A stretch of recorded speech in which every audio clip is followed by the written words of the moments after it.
সামনে 25 তারিখ, পুলিশকে 22 তারিখ এটা পুলিশকে দিয়ে তদন্ত করে রিপোর্ট দিতে এবং জামিনের শুনানি হবে। আজকে এই হচ্ছে আপডেট।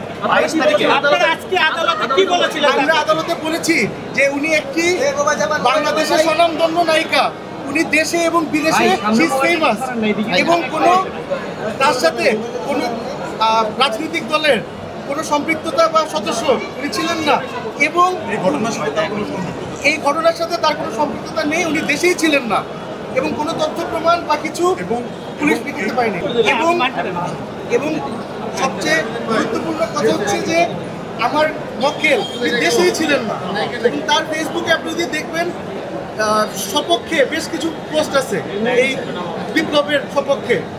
এই সব কিছু মিলে আমরা আশা প্রার্থী সামনে হিয়ারিংয়ে কোর্ট আমাদের দিকে সহায় হবে। ওনাকে আসলে আজকে কোনো কথা বলতে দেওয়া হয়নি, বাট সরকার পক্ষ বলেছে উনি পালিয়ে যেতে চেয়েছেন। আপনি যদি দেখেন জুলাই থেকে এই পর্যন্ত 3-4 বার উনি দেশের বাইরে ট্রিটমেন্টের জন্য, শুটিংয়ের জন্য যে আবার চলে এসেছেন, তার কিন্তু পালানোর কোনো ইন্টেনশন বা মোডাস অপারেন্ডি নেই। সেটা আমরা সরকার পক্ষকে বোঝানোর চেষ্টা করেছি। আদালত এই রিপোর্টের পরে 22 তারিখে আবার আদালত